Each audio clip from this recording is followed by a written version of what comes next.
Sebelum kita bahas karya seninya, gue mau ngenalin dulu satu cara gampang buat memahami sebuah karya seni, yaitu dengan pendekatan dari Edmund Burke Feldman. Feldman nyusun metode ini jadi 4 langkah utama tujuannya, supaya kita nggak cuma lihat seni dari tampilan luarnya aja, tapi juga bisa ngebaca isinya juga. Pertama, deskripsi. Ini soal apa yang kelihatan, jadi kita cukup jelasin objek, warna, bentuk, dan sebagainya, tanpa mikir makna dulu. Kedua, analisis formal. Nah, di sini kita mulai bahas lebih teknis. Misalnya garisnya gimana, warna dominan apa, bentuk dan komposisinya kayak apa. Ketiga, interpretasi.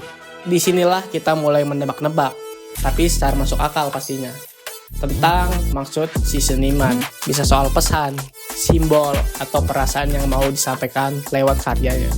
Terakhir, penilaian. Ini bagian dimana kita kasih pendapat. Bagus nggak tekniknya? Kena nggak pesannya?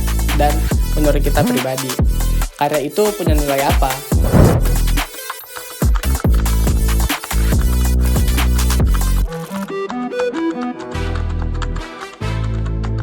Di video ini kita akan masuk ke dalam dunia seni yang bukan cuma indah untuk dilihat, tapi juga dalam untuk dirasakan.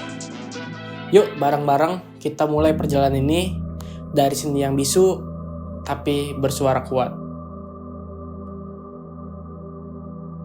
Halo semuanya, gue Ridho Darmanov.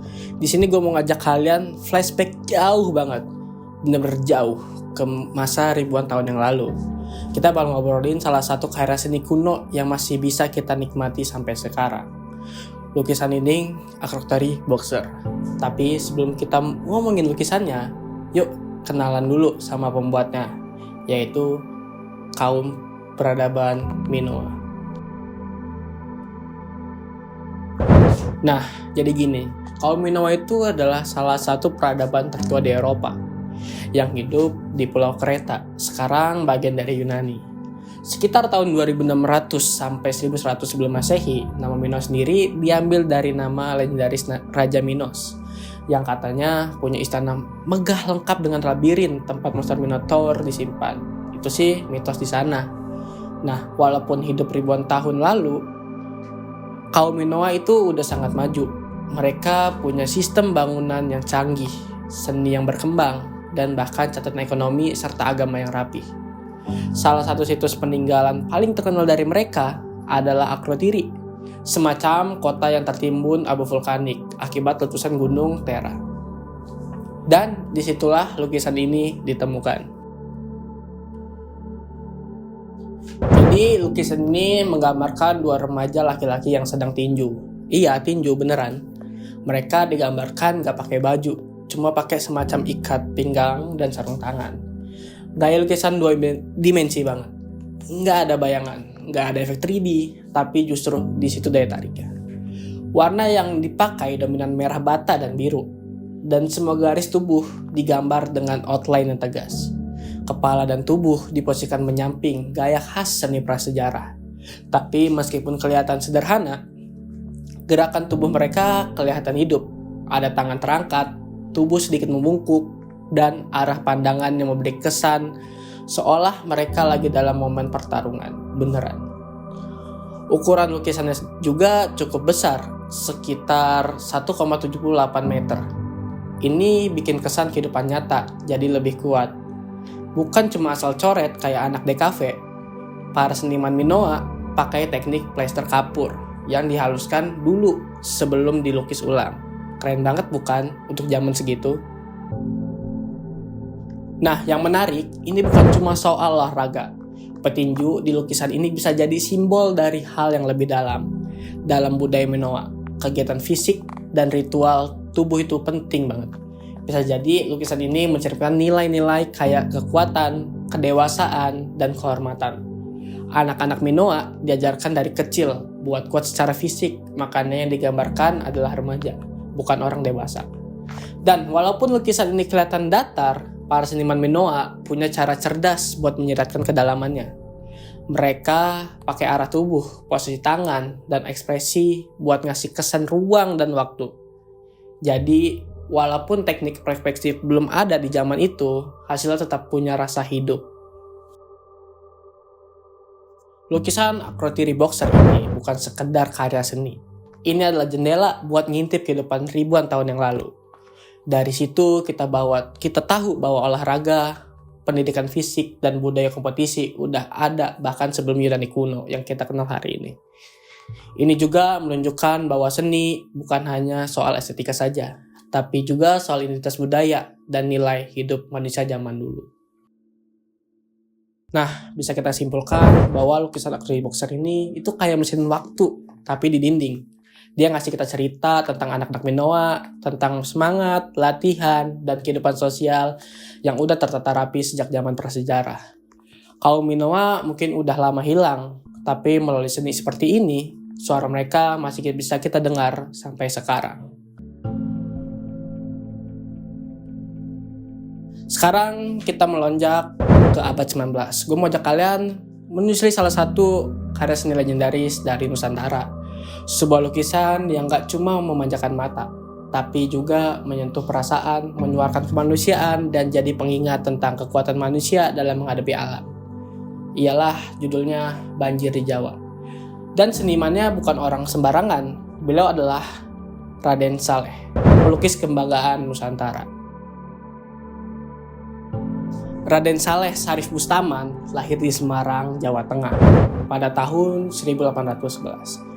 Beliau berasal dari keluarga bangsawan Arab Jawa dan dikenal sebagai pelukis pribumi pertama dari Hindia Belanda yang belajar seni secara formal di Eropa.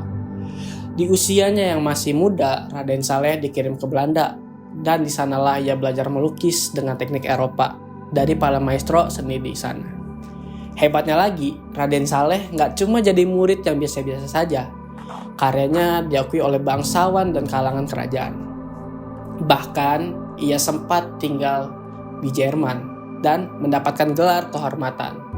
Tapi yang lebih keren lagi, meski udah hidup di Eropa dan jadi pelukis istana di Jerman, dia tetap punya jiwa nasionalis dan cinta tanah air. Setelah pulang ke Indonesia, ia banyak melukis kisah lokal alam Nusantara dan peristiwa-peristiwa yang dekat dengan rakyat. Salah satu lukisannya ialah Banjir di Jawa. Ini lukisan lebih dari sekedar air dan langit gelap. Salah satu lukisan terkenalnya yang tadi saya bilang, Banjir di Jawa, yang dibuat pada tahun 1862. Kalau dilihat sekilas, ini lukisan bencana alam. Tapi kalau diperhatikan lebih dalam, ini bukan sekedar dokumentasi banjir biasa. Ini adalah potret emosional tentang penderitaan, harapan, dan perjuangan manusia menghadapi kekuatan alam yang luar biasa. Dari lukisan ini, kita lihat beberapa orang terjebak di tengah banjir besar. Mereka berdiri di atas puing-puing rumah yang sudah hancur, berusaha bertahan di antara air bah yang menggila. Ada yang duduk pasrah, ada yang memeluk orang lain, dan ada juga yang menengadahkan tangan ke langit. Seolah-olah sedang berdoa, minta pertolongan kepada Tuhan Yang Maha Esa. Raden Saleh dengan cerdas bikin manusia jadi fokus utama. Warna-warna gelap dan langit mendung menciptakan suasana dramatis dan tegang. Tapi di tengah kegelapan itu, tubuh manusia disorot cahaya lembut, bikin mereka tampak jelas dan penuh makna. Secara teknik, lukisan ini mengusung gaya romantisme, gaya seni yang menekankan pada suasana dramatis dan ekspresi yang kuat. Raden Saleh berhasil bikin kita merasa ikut masuk ke dalam lukisan itu. Kita bisa ngerasain ketegangan, kesedihan, bahkan sedikit harapan dari gestur dan ekspresi tokohnya. Detail anatomi manusia digarap dengan sangat teliti. Gerakan air, serpihan kayu, dan langit yang kelabu. Semuanya digambarkan realistis, tapi tetap puitis. Tekstur air dibuat tajam, dan gestur tubuh manusia terlihat natural tapi penuh tekanan emosi. Gaya Eropa? Iya. Tapi jiwanya Indonesia banget. Lukisan ini bukan cuma tentang air yang naik dan rumah yang hanyut. Di balik ombak dan puing, ada cerita tentang ketidakberadaan manusia, tapi juga ketaguhan dan solidaritas. Manusia di lukisan ini bukan ditampilkan sebagai korban pasif, tapi sebagai makhluk yang berjuang, yang tetap punya harapan meski dunia sekitarnya runtuh.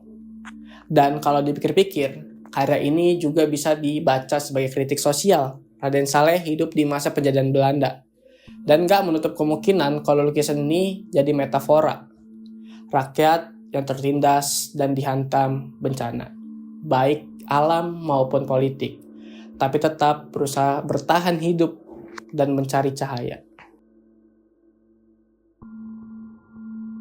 Bisa kita simpulkan bahwa lukisan Mary Jawa ini lebih dari sekedar gambar indah. Ia bisa berbicara, menyampaikan emosi, bahkan menyentuh nilai-nilai kemanusiaan yang paling dalam.